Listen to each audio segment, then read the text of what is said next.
আসসালামু আলাইকুম প্রিয় বন্ধুরা, আজকে আমি দেখাবো নর্মালি মাইক্রোস্কোপে ব্লাড কেমন দেখা যায়। তো আমরা সেটাই শুরু করতে যাচ্ছি। আমরা একটা টেস্ট টিউব থেকে একটা কাঁচের টিউবে কিছু ব্লাড ঢেলে নিলাম। এরপর ব্লাডটা আমরা মিক্স করলাম এবং মাইক্রোপিপেটের মাধ্যমে ব্লাডটাকে আমরা একটি স্লাইডে নেব। তার আগে স্লাইডটিকে ভালোভাবে পরিষ্কার করে নিতে হবে।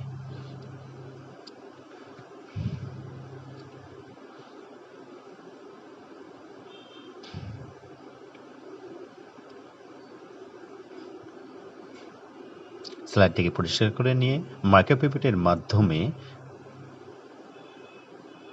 প্রায় 10 মাইক্রোর মতন ব্লাড স্লাইডে আমরা দিলাম। এবার স্পিডার দিয়ে একটা সুন্দর করে একটি স্লাইড তৈরি করলাম।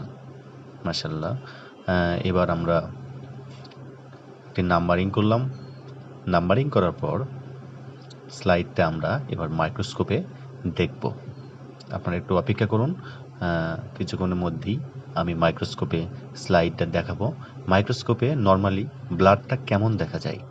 আমরা মাইক্রোস্কোপের কাছে আসছি, মাইক্রোস্কোপটা চালু করলাম।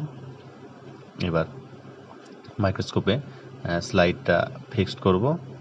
ফিক্সড করার পরেই আমরা দেখব স্লাইডে নর্মালি ব্লাড কেমন দেখা যায়। সাধারণত আমরা খালি চোখে দেখি, এবার আমরা মাইক্রোস্কোপে দেখব ব্লাড মাইক্রোস্কোপে কেমন দেখা যায় কোনো কালার ছাড়াই। তো দেখতেছি, এবার আপনাদেরও দেখাবো আমি। জাস্ট ওয়েট, একটু স্লাইডটা ফিক্সড করে নিতে হয় মাইক্রোস্কোপে, তাই স্লাইডটা ফিক্সড করে নিলাম। এবার আপনাদের আমি দেখাচ্ছি। দেখেন নর্মালি ব্লাড মাইক্রোস্কোপে কেমন দেখায়।